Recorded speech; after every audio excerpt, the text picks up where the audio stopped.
What's up, Wizards? It's time for Rule Zero, the show that helps you prepare for the best game of Magic. I'm Taylor. And I'm Shawn. It is our hope that through our combined 20-plus years experience of playing all forms of Magic and cultivating a great playgroup, tons of great decks, and also trying a lot of outside-the-box variants and homebrew rules, that we can pass that golden knowledge on to you. Taylor, what's something in the world of Magic that has you excited this week? Modern Horizons 3 spoilers have started. It's always wild to see just how far Wizards will try and push some of their design spaces, and Modern Horizons 3 is a place where we get to see all of those dreams and wild, crazy ideas kind of come to fruition. I don't follow the modern meta all that closely, but I'm sure that a lot of these cards will warp some of the formats, change some of the formats they're played in. This happens every time one of these sets comes out. We see it happen in Commander. We see it happen in Legacy and Vintage and all these other different formats. I think about Ragavan, that was a Modern Horizons card, and how that just completely changed a lot of the ways that people play Magic in some of those older formats. One of the cards that really strikes me as interesting is this new Pauper staple that might get the ban very quickly, and it's Cranial Ram. It's a red and a black for an artifact equipment. It's a living weapon. Equipped creature gets +X/+1, where X is the number of artifacts you control, and it has equip 2. So you pay 2 mana and it comes in with a little 0/0 body, but the Ram gives it enough stats so that it'll become a 1/1 on its own. But this will be played in affinity shells, and so you'll have this massive creature that you can get down for just 2 mana, and it lives through a lot of different type of removal because you have to kill this artifact, not just the germ that's created. But anyways, I love Pauper, and this card is absolutely insane, especially when you think about cards like Cranial Plating that have already been banned. But one of the things I'm really looking forward to are more MDFC lands, the modal double-faced cards, and having some of those lands that can come in either tapped or you can untap them for certain costs. But I love those lands just because I can replace a basic and not feel so bad about it. I do that in a lot of my decks, and I think more players should do that. I don't mind to take a turn off and have a land come in tapped if it gives me the flexibility of also having a spell that I could play. So I'm really excited for it. Have you been looking at any of the spoilers for Modern Horizons 3? I have indeed. I looked at the blue-green bird, Simic bird, and anytime it's targeted with a spell or another creature you have is targeted with a spell, I can't remember, it basically allows you to put lands from the top of your deck into play or draw cards. And strange, I feel like I've lived in this world before where Simic has this weird ability to put lands into play and draw cards and put lands into play and draw cards. And to me, it resets on a blink on its own. It says at the end of the card, like only 2 times per turn, but that's very easy to beat in blue or with a Displacer Kitten, which is what everyone's talking about putting it with. And so basically, I envision a world, and I hope that I am wrong, where one player is just endlessly taking game actions, and all the other 3 other players are just eating a sandwich on the side, and then waiting for something to happen that's non-deterministic, and then be like, are you really good to go? Are you done? Seriously? Okay. Can I do something now? I don't know. I hate the design space. So I hate to be a negative Nancy, but the most exciting card I've seen from Modern Horizons 3 for me was Phyrexian Tower reprint. And that art on that special extended borderless version is insane. I love it. It's so sick. That's something I love too. The art in this release is really cool. I love the profiles that they do of some of the legendary creatures. I don't know if you saw the 6 profile art. It's got the cute little blue bird in it, and I think that's really adorable. But then you have some really ferocious ones like these new Demon, Imskir, Iron Eater, and some of these other ones are really cool. I just love that art. I think it's really beautiful.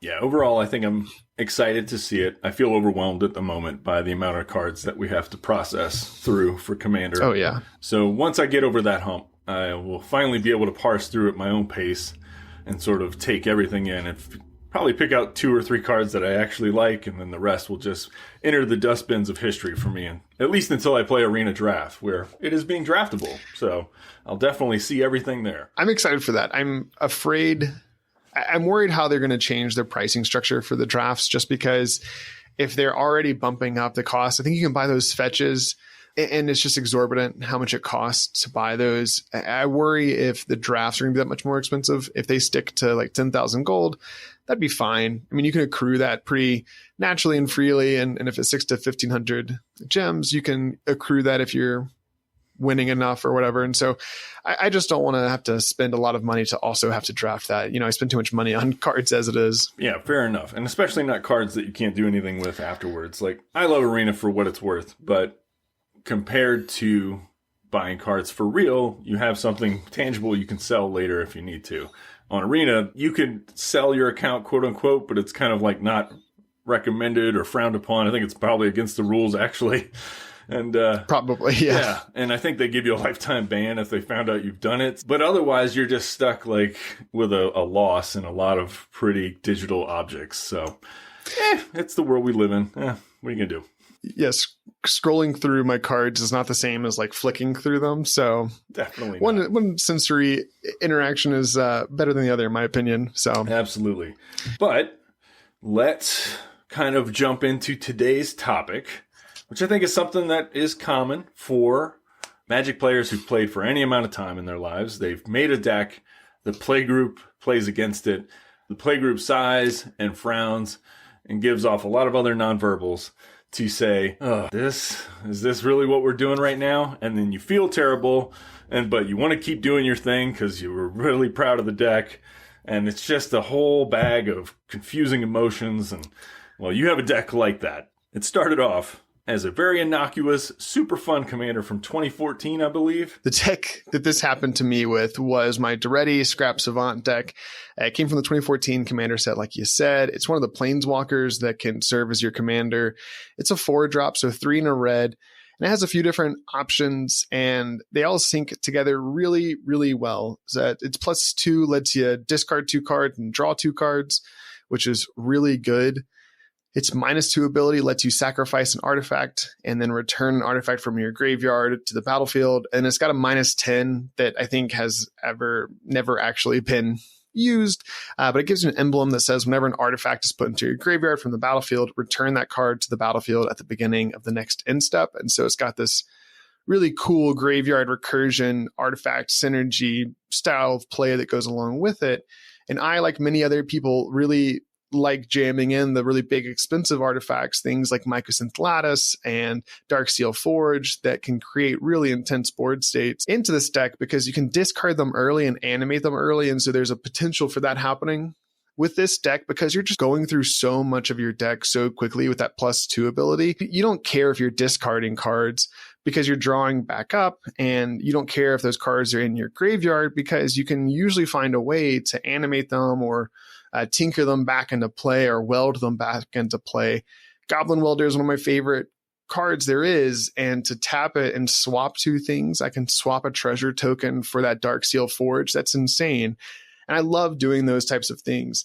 And so when I built this deck, I kind of have tinkered with it since it came out in 2014. I have had different versions of it and haven't played it for a while. But for me, I love artifacts. I love getting to try and puzzle piece these things together and find these really cool loops and synergies. But it kind of goes like with the Simic Bird, like you're saying, sometimes in these types of settings, it's a problem because it's just me sitting there tapping and untapping artifacts while everyone else is like, cool, do I get to play ever or what?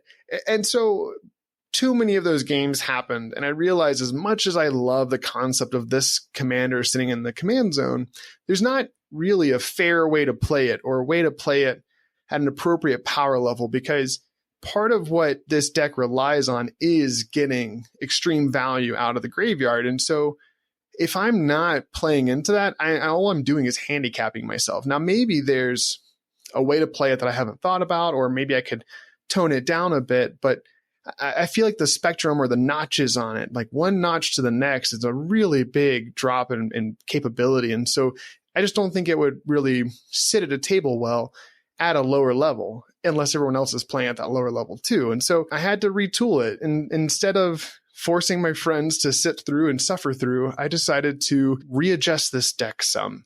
And I brought in Purphoros. Awesome. So I remember playing against and it's not the only time I've ever played against Mycosynth Lattice, Darksteel Forge plus Vandal Blast, but Yep, that's what it does. But that is what Daretti likes to do at its maximum point. And those cards all existed prior to 2014. However, I think the deck's gotten much more out of hand by doing the thing you just said as you started, sacking a treasure to get a, Phyrexian Triniform or something. Like you don't even lose anything, It's like, it's so abusable now. And it used to be even abusable then. It does have a lot of fun cards. Like, I love sacking Wormcoil Engine to get 2 little worms, but that is nothing compared to what the deck can really do. It's like Zuladoc when I put that on the shelf. And so that was a deck that I think no one really enjoyed playing against. I enjoyed playing with it every once in a while when it would go off, but in those games, no one else enjoyed playing against me because I was annihilating on turn 4 or whatever. But if you take out those Mana Crypt, Soul Ring, all that stuff, Zuladoc and your 10 mana Eldrazi become a lot worse. So there's a real line that I've never found where it feels fair like it does in Modern, which is what I was trying to relive when I played Eldrazi and Taxes in Modern in 2015, when I'm playing like Reality Smashers and Thought-Knot Seers and not Ulamogs and Spawnsire of Ulamog, etc. That's what's so hard, right? Is in Commander, you have to think about 3 other players, not just one other player like you do in Modern. The Thought-Knot Seers just not pulling its own weight in a 4-player pod in a 100-card deck where it's a one-of. And so you have to play some of those cards that can pull their own weight. You've got to play the Ulamogs. You've got to do that. And that's what's so tricky, because walking that line of how do I make sure I can play this game, but how do I also not create all these feel bads? And you and I have had this conversation. We had it last night talking about how Commander is such a nuanced game. And it really is this kind of deep dive into the psyche of people. And these types of decks really reveal that. And I think we are good pod mates, playgroup friends, whatever you want to say, because we're conscious of these things. And we talk about these things. And, you recognize if you pull out Zuladoc, ooh, that's good for one game. That's fine for one game. And that's how I felt with Daretti. But I wanted a mono red deck that I could play a couple of times a day. Whenever we get to sit down, it's nice to get to play a deck a couple of times just to see if it does its thing or not, or if it doesn't do it the first time, maybe it does the second time. And that's what this deck, I want it to be. I love mono red. I think at my heart, that's probably what I am as a red player. I mean, when I found out that Kiki Jiki was a card, I never turned back, and I kept on that mono red train. And so I've been trying to find a mono red deck that works for me. And I've had so many different iterations of a mono red deck. And this one, I think, is scratching the itches the right way. What I wanted to highlight too for the listeners before we dive in completely is that I think if you haven't tried it, because I think it's so much more out of style now than it used to be, mono-colored decks have a lot of benefit to them. And we're really going to highlight a lot of those benefits in talking about this build in particular. There are a lot of things that you can exploit using just one color or many, many basic lands, etc., that all these other multicolored decks, which, while can be super powerful and usually are, there are things that they can't do. And, for example, play Price of Progress, which we won't really highlight. But, if you want to do like 20 damage to all those multicolored decks, all for 2 mana at instant speed, well, yeah, they can't do that. You can. So let's jump into Purphoros. Yeah. I feel like I've talked for a while. Would you mind to read Purphoros for us? Purphoros, bronze-blooded, 4 and a red for a legendary enchantment creature god. Indestructible. As long as your devotion to red is less than 5, Purphoros isn't a creature. Other creatures you control have haste. For 2 mana and a red, you may put a red creature or an artifact creature card from your hand onto the battlefield. Sacrifice it at the beginning of the next end step. It is a 7/6 on its own. Extremely powerful and creates this fun surprise factor that I enjoyed so much with the Sark and Dragon build of I am basically hasting out a big beater unexpectedly.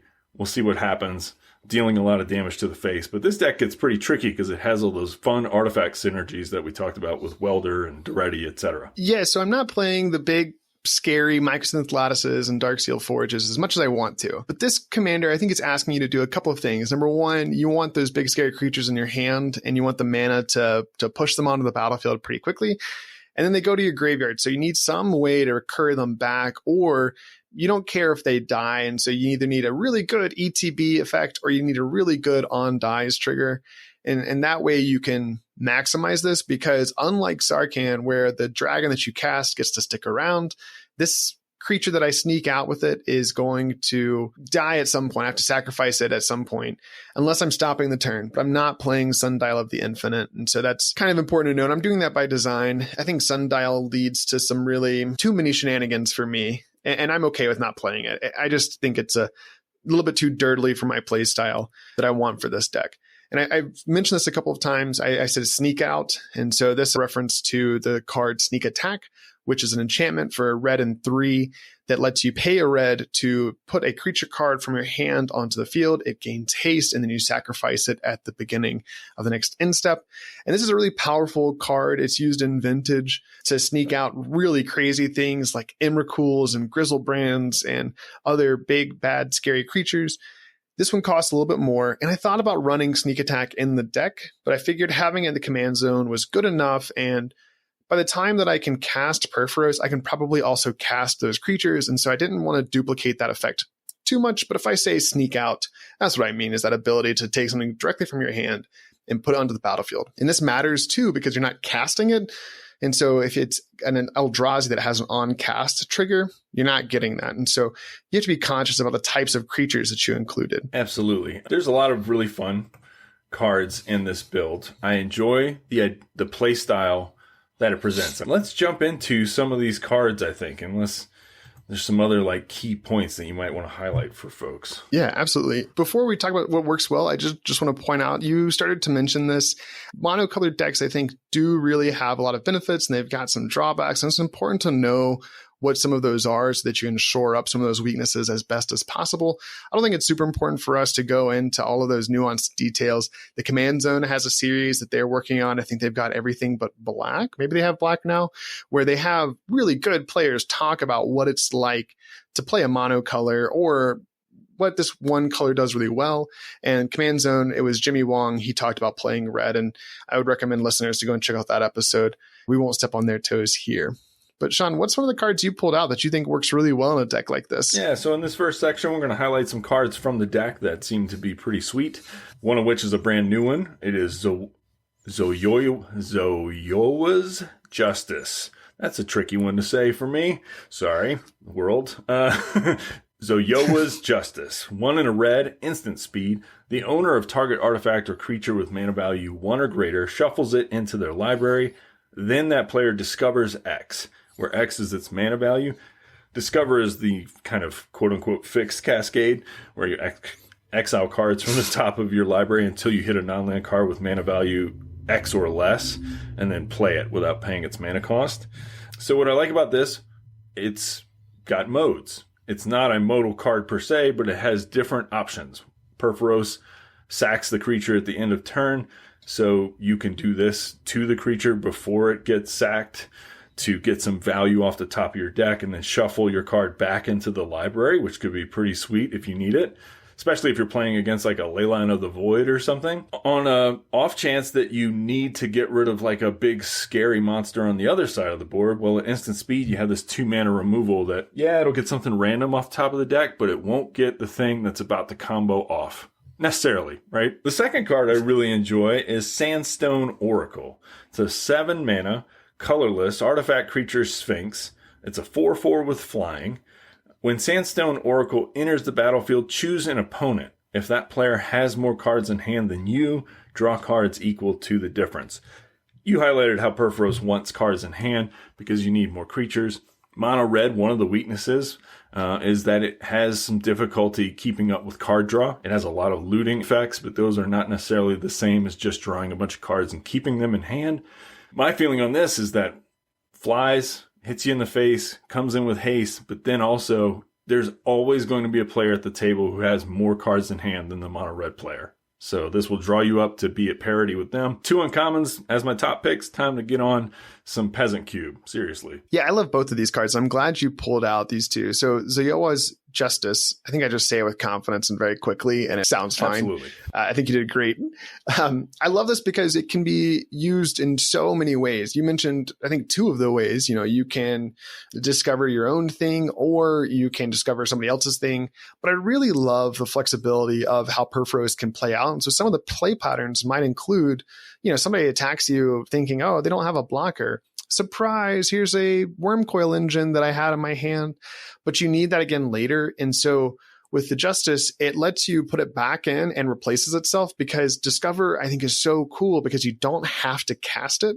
You can, but say you hit a spell of some sort of instant or sorcery, just want to hang on to that for whatever reason, you can put that to your hand, which is really nice.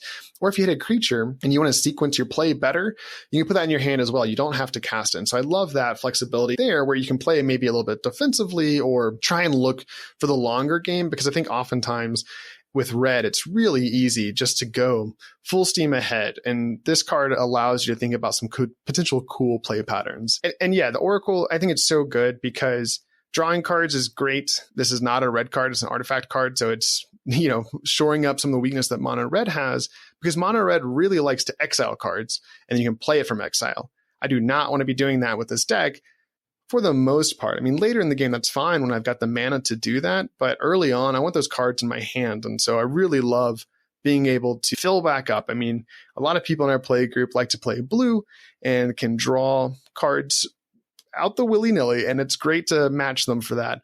And I think, too, while we're looking at some of these cards, sure, this is a 7-drop, but I am probably never actually hard casting this. I'm usually sneaking it in. So anytime the card's cost is too much, just replace that with 2 in a red, and that's what Purphoros says I get to play this for.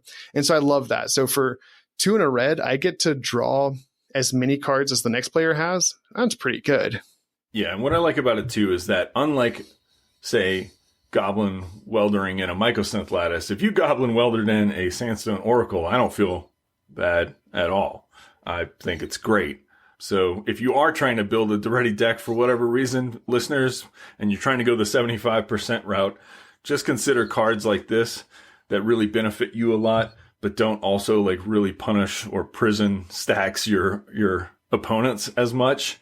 And I think you'll probably get to the point you want to get to with that type of build. Yeah, I should also say I'm really glad you never had to play against the version of my Daretti deck that had a Mindslaver in it, because that was the opposite of fun for everyone. Everybody's got to do it once. That's the problem with it. Mindslaver, I've done it before. It's a blast. Like we talked about in an old deck tech with Zedru. It's great. And then it's not. And then you lose all your friends. And then you have to go back to the drawing board. I think that's something that I've learned a lot over my course of playing, is it's fun to do that thing 1 or 2 times. We've talked about paying into Cabal coffers and getting just squillions of mana. That's fun to do every now and then. But doing it too often, it feels like you're cheating almost or something. I don't know. You do it one time, and you're like, okay, I'm good. I did the thing. Yeah, I think for listeners too, if you go rule 0 with this to a play group, bring a deck that is the nuclear option, and then make sure everybody else has a deck that's a nuclear option. And pull those decks out, lay them on the table like you're in a tense 1985 movie about nuclear devastation, and be like, all right, we're going to fight this out right now, war game style.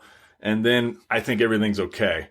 The problem is that you don't get to play those decks a lot, so don't expect to, I think. Because sometimes people want to bring the tension down a notch in this relaxing, casual format that people seek to enjoy banter in. And that's where I like where you mentioned seeing the Sandstone Oracle versus some of those really crazy powerful cards. You still get to do the cool thing, but you're not, hitting that crazy big red button that's just going to send everything into this downward spiral. And so it's really nice to temper yourself that way. And that's where I think it's just good to have that ability. And I think I've said this before, just because you have a card doesn't mean you have to play that card.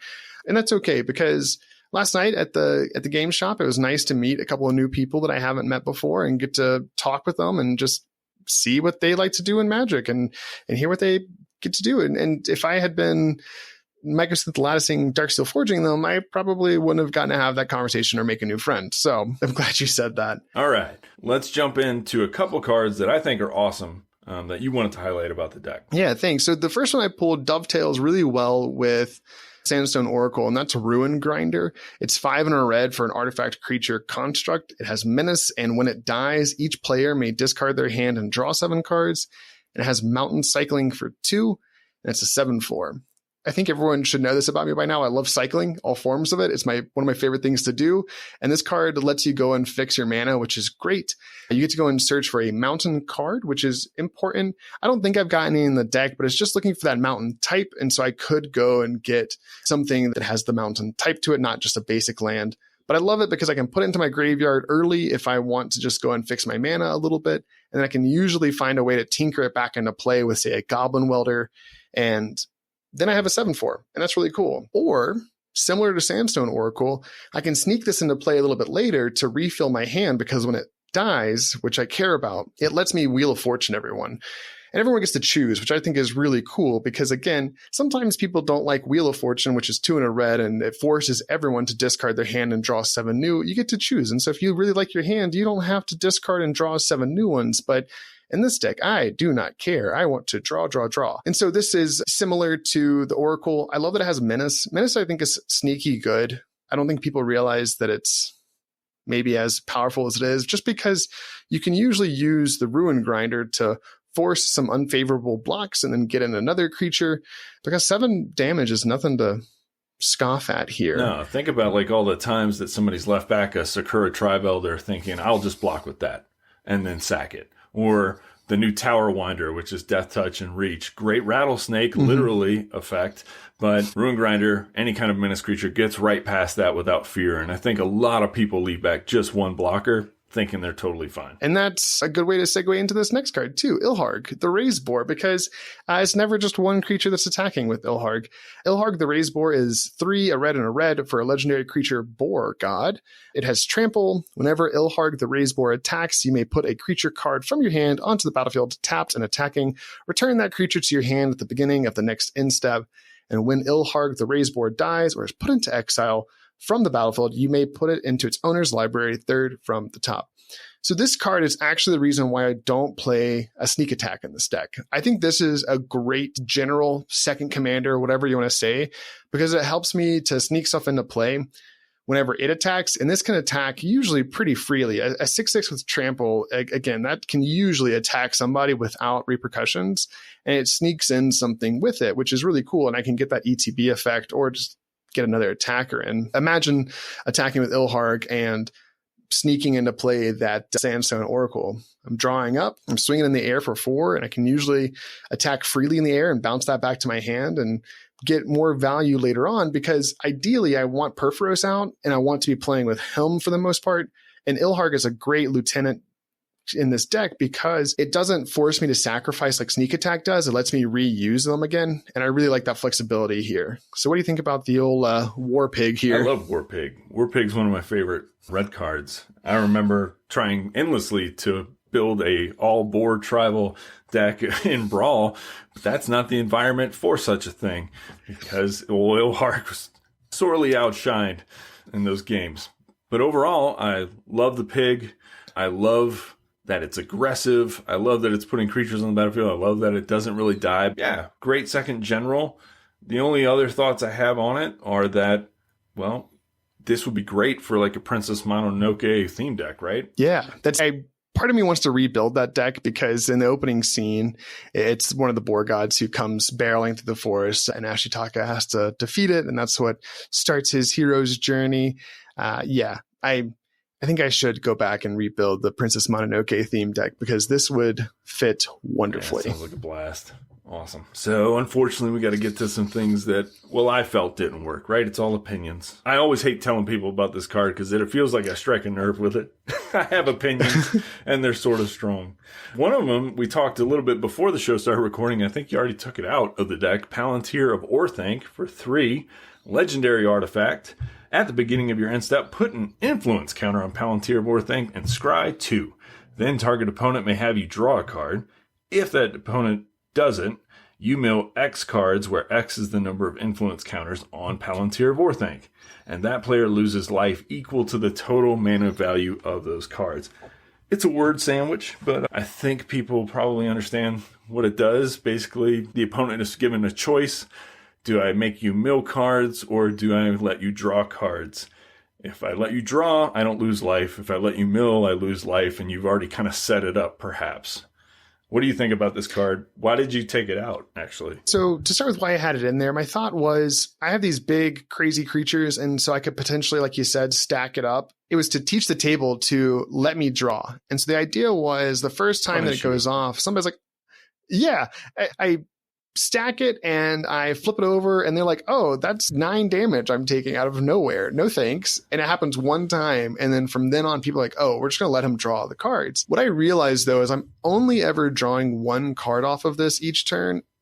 And while I do want to draw cards, I thought that it wasn't as impactful as it could have been, because there's always an off chance that there's that chaotic player who's like, give it to me, I'll take the damage. And I really just put a land on top because I needed that for my next turn. And I wanted to ensure that I had that land in hand. And they're like, ooh, gotcha. I take no damage and I milled your land. So I didn't like that this left too much up to my opponents to choose, just because you never know. And so I took it out and I replaced it with Terror of the Peaks, because that can deal with some targeted removal for me, which I think this deck needs a little bit of, more than what I had when we first started looking at this deck. And I opened a Terror of the Peaks at the shop last night. I was like, oh, I'm slotting this in right now. Yeah, fantastic card. You will never be sad about a Terror of the Peaks, I don't think. Unless, I guess, you need a counter spell, but in red, what are you hoping for here?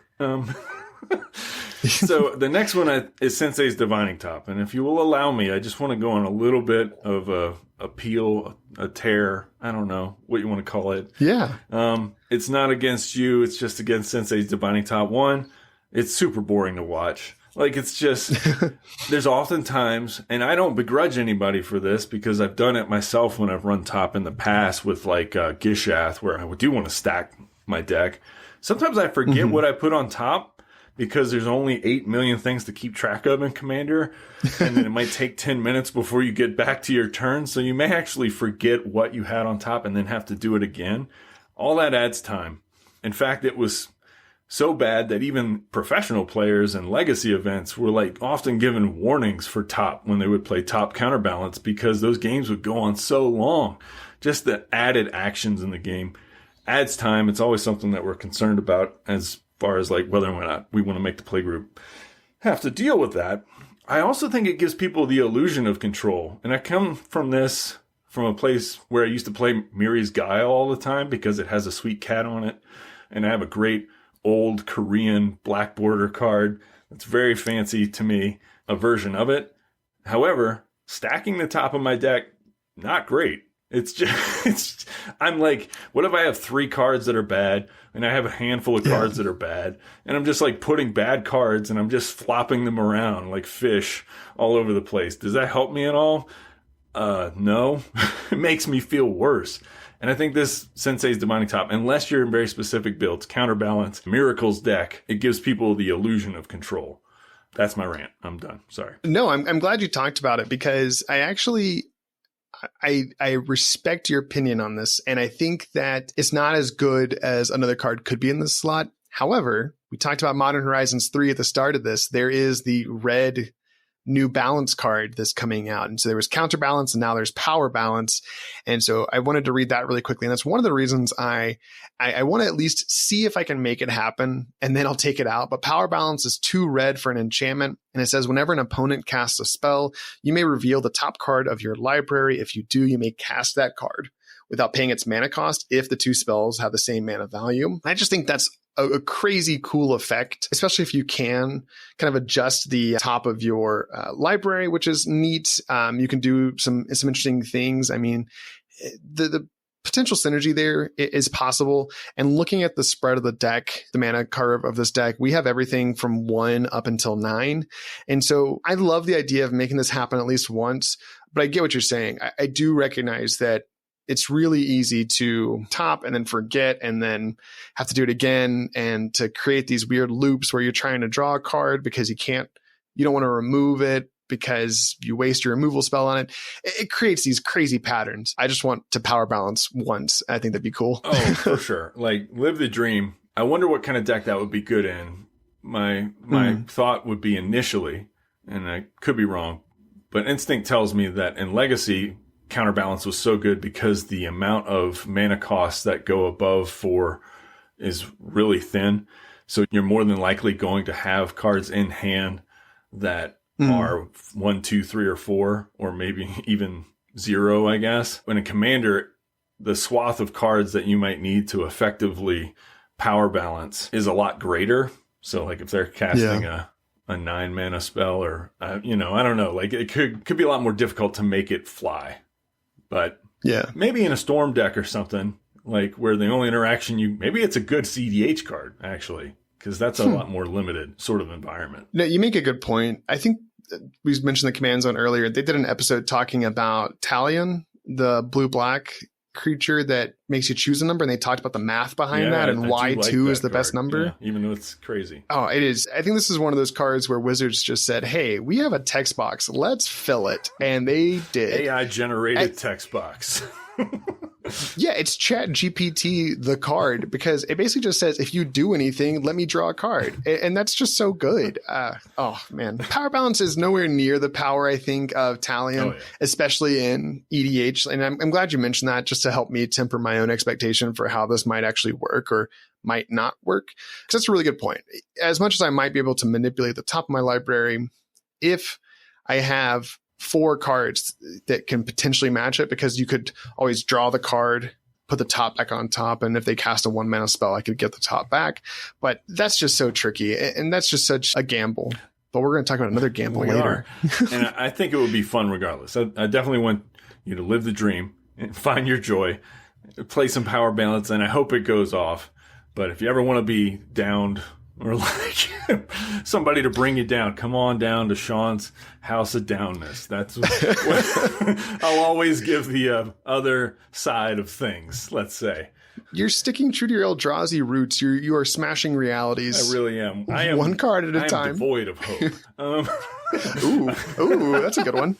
Not really. But speaking of downing things, I guess let's talk about these cycling lands. Boy, Taylor loves to cycle. I know this is true. But then I see this other land that I have a fondness and a passion for. If you listen to previous episodes, Valakut the Molten Pinnacle. What is Valakut like? Basic mountains. And what is this deck like? I think having lands that come into play untapped that allow you to get your monsters out as quickly as possible. I like the idea of cycling lands. I won't often poo-poo them, but in this deck, there's Valakut. There's, like we talked about earlier, Price of Progress. So you'll take more damage the more of these you have on the battlefield. And then also, there's another card that we're going to talk about soon that I think benefits from having more basic lands, as many as you can, basically, because you're going to be able to double your mana with this card. The cycling lands are so tricky for me because I come from this space where if that's a regular mountain and I draw that late in the game, I just feel bad because I've got 1 million mana on board and now I've got 1 more. Man, so it's tricky because my thought behind it is that I could cycle it away and draw something that might give me some action. But I recognize, like you said, especially with Valakut, that basic mountain turns into a lightning bolt. And so that's pretty good. So I'm not opposed to swapping that out. This deck has 38 lands if we count the MDFCs. 21 of those are basic mountains. They're snow covered because that's just what I had that's matching. And I'm weird and I like my lands to match. Well, I think it's great because that act directly helps the next card that we're going to talk about at some point. But keep going. Yeah. And so I've got the other one in here too. I've got the Forgotten Cave in here. And that one's a little bit better because it only costs 1 red to cycle it away. So yeah, I don't know. I think I could cut those and just create a more streamlined deck. I've got the third one in here as well. I've got Smoldering Crater. So I've got the 3 that can cycle. I think I could pretty easily cut those, add in some basic mountains, and treat those in my mind as just extra lightning bolts to go with the Valakut. Or if you run like a Cloth of the Hammer or something like that, you can abuse mountains. You can search for them with the new Koth.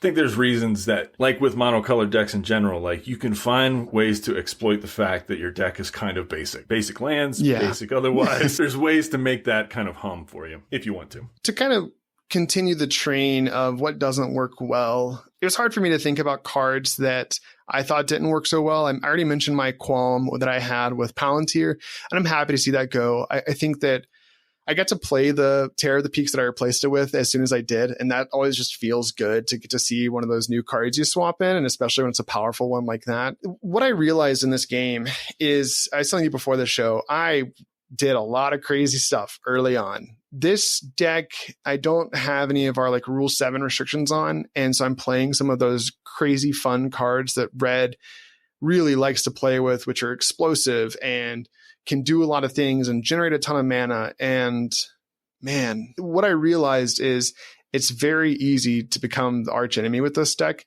just because if you're able to cast Purphoros, you're probably also able to cast the other cards. And so I love the idea of sneaking out a bunch of things all at once if you've got a full grip, but you can also just accrue value over time. And people kept forgetting that Purphoros gave everything haste. And so I could cast a really big Bone Horde Dracosaur and then attack with it. And they were like, what? How is this flying first strike 5/5 coming at me right away? And it's like, well, my commander gave it haste. Isn't that cool? And so what I realized in playing this is you really have to think about that, because I died to a board wipe. Essentially, it took me forever to rebuild. I mean, sure, the board wipe kept Purphoros around, but I'd overextended, and I was hoping to use the Bone Horde Dracosaur to exile some cards and get to play those because I had a ton of mana at that point, and I just wasn't able to. And so my biggest kind of caution for this is, if you overextend, it's going to be hard to get back into this game, just because Red, like you said, is so bad at drawing cards. And I unfortunately was thinking, oh, let me just fill my graveyard with Faithless Looting. And so I drew a Faithless Looting and then played it right away. And so I just put the top 2 cards in my library into my graveyard, which was really awful because one of those cards was Reforge the Soul, which would have been great to refill my entire hand. And that goes with the top. That's a miracle card. So just a thought. I think it's because, absolutely. I did see that later. And that tempered my undying fury. It's not really for Sensei's Divining Top a little bit. I think what you strike on a good point.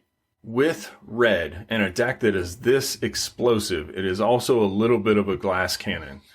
Like, once it gets board wiped and somehow Purphoros isn't on the board anymore, like, you're in trouble. Like, you're just kind of either not doing anything, but by that point, you may have also really hurt a lot of people a whole bunch. So Shields down is not a good place for this deck to be. In that vein, it might be worth it to run a few counter spells that don't just bolt bend type effect, but more Tybalt's Trickery or something like that, just to like prevent that untimely demise of all of your stuff. Or maybe a Scrap Mastery to return every artifact from the graveyard to the battlefield could be something if you had enough artifact creatures to do it. Yeah, I definitely have. I tried to find this balance between like really good, powerful magic cards that are red creatures and really good, powerful magic cards that are artifacts. Because one of the hidden gems I'm going to talk about isn't a hidden gem. It's just one of my favorite cards. And it can do something similar, but out of the graveyard. But yeah, no, it definitely struggles against that. I think the Tybalt's Trickery is a good one to think about. I love Scrap Mastery. I played that in the Daretti build. It was always fun to just load up the graveyard with all these artifacts and then dump my graveyard onto the table and say, let's have fun, friends. Yeah, it's so hard. I love the idea, though, of doing that because I love those big swingy plays. And I think that could work for sure. Yeah, they're absolutely a lot of fun. Did you want to jump into the hidden gems for the deck? Things that we think we should maybe add? Okay, I am really excited about one of them to share with you, and I'm sure you've already seen it by now, but I love what it does. I don't know. I think it's going to be a really fun addition. The first one, I see snow-covered mountains. I immediately think, and I'll give the audience time to fill in the blank, and see if they get it too. Extra Planar Lens, 3-mana artifact imprint. When Extra Planar Lens comes into play, you may remove target land you control from the game. That sounds horrific. Why would I do such a thing? Well, because whenever a land with the same name as the imprinted card is tapped for mana, its controller adds 1 mana to his or her mana pool of any type that land produced, effectively doubling all of your red mana. By using the snow-covered mountains, you are basically preventing anyone else to have this effect, because it could be universal. Doesn't say just any, or doesn't say just your mana could produce double, but it says any land that is imprinted on this will produce double. Most people don't run snow-covered mountains, even now, with snow-covered mountains being sort of like out in the wild. And this card feels slow, but I promise it is crazy good. Like, I've never had problems with this just sending me to the stratosphere as far as mana goes. You would think maybe not. On its face, when I look at it now, I'm like, it does look a little slow, but it doesn't play that way. If you untap with this, it doesn't matter anymore. Well, I think, too, people would play Explosive Vegetations, right? Or Kodama's Reaches and things like that. And so in green, with an Explosive Vegetation, it's 4 mana to go and get 2 lands tapped. Okay, so if you cast it on curve and you're doing that on turn 4, that means on turn 5, you're untapping with 6 mana. That's really good. But if you play this Extraplanar Lens on curve and you do this on turn 3, you're untapping with 2 lands, but those tap for 4, you play your 3rd, and now you tap for 6 on turn 4. And so it really does launch itself ahead of those cards. Now, Kodama's Reach, it gets a little more nuanced there because that's just a 3-cost sorcery to go and get a land, and it puts into your hand, sure. Yeah, I don't have one. I think I should pick one up. I used to keep one for this exact reason. I play the snow cupboards and I would do that fun little tech. But I also know that you have an Extraplanar Lens in your mono red deck. And so if we ever turn the Junder Dome into the mono red speed racer course, then I'll just use your Extraplanar Lens. It'll be fine. That's fair, but I think I'll be using it. So I don't know. We might have to fight that one out. Calamity, the flaming horse, needs to the Extraplanar Lens. Just needs it. Craves it. Well, this next card is a card I've never seen before, but in looking over the deck, I was like, well, this looks really funny. Let me read this and then reread this and make sure I was reading the right thing. Homura, Human Ascendant. It's a legendary creature, human monk, 4/4 from Kamigawa block. Sounds terrible so far. It can't even block, so now it sounds worse. But when Homura is put into a graveyard from play, return it to play flipped. This is an old mechanic where you have to turn upside down to read your dang card. And we have to do that as podcasters now. I'm just going to try and read upside down and right to left to make this happen. So when it flips, it becomes Homura's Essence. It's a legendary enchantment. Creatures you control get +2/+2 and have flying and have tap a red mana. This creature gets +1/+0 until end of turn, otherwise known as fire breathing. Purphoros is going to sack it as soon as the turn it comes in. From every turn there on out, all of your creatures are flying +2/+2 and have fire breathing. That goes with that Extraplanar Lens extra mana to really just maybe even one-shot somebody. I don't know. What do you think about this thing? I love this. I remember earlier this week, you sent me a text and you were so excited to talk about this card. And I love it. I think it's great. I think that, like you said, I can get this online the same turn that I cast it. That's great. And the flying is huge. We've talked about this before. We'll keep talking about it. People don't play enough flyers. And so just having flying blockers is great if that's your baseline. If that's where you're starting, having a bigger flyer out there, that's great. But yeah, getting to attack into somebody, that's really good. And then the fire breathing is great. Like I said, you're usually saving a lot of mana because you're sneaking in to play your creatures. And so if they're bigger already by this buff from the essence, and then you can also fire breathe them, that's some dangerous territory. I love this card. I think anytime I get to play old cards, I love it too, just because people are like, wait, what the heck does that do? Yeah. And I love the actual physical design of this card because of where they have to tuck the set symbol, because there's no good spot for it. And so I'm just waiting for somebody to say, that's not a real card. And I say, actually, this is from Kamigawa. Yeah. Kamigawa notoriously is a weird great set. Yeah. So that set symbol is really funny. I just noticed that. It's literally above the border on the very bottom right. You can't see it at all. It's so funny looking. But I'm glad you like this. Yeah. I figured you really loved older cards.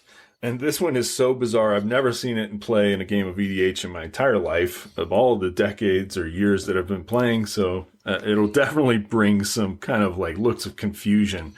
And then I think looks of just oh no, what just happened is my hope. Right. They're going to say you played a 4/4 for 6 mana that can't block. Oh, this guy is so bad at Magic. And I'm going to go, oh, but wait. And I'll just push my glasses up and, anime blink flashes will happen and I'll just swing in for the win. It's going to be great. We'll go to this next card, which I know is one of your passions. So can't wait to talk about it. I do want to mention to listeners, go check some of those flip cards in Kamigawa. Like, this is not the only one that when it flips has a really, really powerful effect. I can't remember necessarily the card I used to run, but it was mono white. And it basically prevented all damage from happening ever. And it flips immediately. It requires your life total to be 30 or higher. Right. And so you just flip it immediately in EDH. That deck was really funny. The mono blue one is banned. I know that much. Is it really? There's a mono black one, flips, I think, Nizumi Grave Robber or something. That one's also not bad. No, yeah. The blue one is the one that counters the first spell each opponent casts each turn. And so, again, the rules committee was like, that's too good. I mean, fool you guys. We got Jin Gataxius number 17 out there now, and it's countering every spell. Power creep. Yeah, truly. So for my hidden gems, these are some that are already in the deck, and they're just my favorite cards because they do what this deck wants to do, and I love them. This mono red passion project of mine really actually started with this first one, and it's Feldon of the Third Path. It's a legendary creature, human artificer for 1 red. It has an activated ability. It says 2 and a red, and tap it, put a token onto the battlefield that's a copy of target creature card in your graveyard, except it's an artifact in addition to its other types. It gains haste, sacrifice it at the beginning of the next end step. And so it does what Purphoros does, but from the graveyard. And so if I can have those 2 cards out, Purphoros and Feldon, I just feel unstoppable because I can cheat them into play with Purphoros and then attack with them that turn. They die. And the next turn, I bring them back with Feldon and get to do it all over again. It feels great. I love this card, and I included a particular art in our show notes because I've got one of the Judge versions of this card, and it's a beautiful foil, and it was only like $10, and I thought it was worth it just because I love this card. As a commander, I think it was just a little too slow, and it really telegraphed the plan of the deck, and so people knew just to Bajuka Bog me and get rid of my graveyard. And so in Purphoros, where he gives all of my creatures haste, if I draw this late in the game, I feel great playing that because I can activate his ability right away. And there are a few lines where I can just win the game if my graveyard's set up the right way. Unlikely, but it could happen, and that's where one of the next card comes in. I mentioned this earlier. It's Kiki-Jiki Mirror Breaker. It's everything I love about red. It has haste, and it does crazy stuff. So it's red, and 2. So it's a 5 mana legendary creature, Goblin Shaman, which is one of my favorite creature typings. It's a 2/2 with haste, and it has tap. Create a token that's a copy of target non-legendary creature you control. That token has haste. Sacrifice at the beginning of the next end step. And so, like I said, I want to worry about cards that have good ETB effects, and I also have good when they die effects. And Kiki-Jiki helps me to double up on that by creating a token that does both of those things, ETBs, and I have to sacrifice it. There's like a really convoluted combo with Feldon and Zealous Conscripts. That's the one I mentioned just a minute ago. So if I have both Kiki-Jiki and Zealous Conscripts in my graveyard, then I can just reanimate them both with Feldon because Conscripts comes back. Zealous Conscripts is a 4 and a red, and it gains control of target creature and it untaps it. And so that's the one infinite combo in this deck. I've got a couple of versions of that. I've got Kiki-Jiki. Sorry, I have 2 infinite combos. I lied. Just because I think it's important to have multiple ways to win. So Kiki-Jiki, Zealous Conscripts, I think a lot of people know that one, but it just makes infinite hasty attackers. And then the other one that I run is Dualcaster Mage and Twin Flame and cards like that. And so you can make copies, infinite hasty copies of your Dualcaster Mage. That doesn't always win the game. I mean, we talk about Carl a lot and how he plays kind of some prison effects. And so I can't always pay to attack him. And so that's what this deck, I think, struggles with too. It can be a little too explosive, but it can't always close out the game outside of the combat step. But I wanted to mention those just because I love those cards. And I also put into the show notes Fable of the Mirror Breaker, which is just Kiki-Jiki Jr. And it has some really good effects that line up with what this deck wants to do. What do you think about those cards? I mean, they're all fun. They're all excellent. I do love Kiki-Jiki. For anybody who used to watch the old Tick cartoon, it does look like the Mad Bomber who bombs things. He looks nuts on the card. Like he is just about to blow something up. It looks like he's almost got some brass knuckles or something. He's come to party, and the party doesn't stop until everybody's on the floor, except for him and his 1 million copies.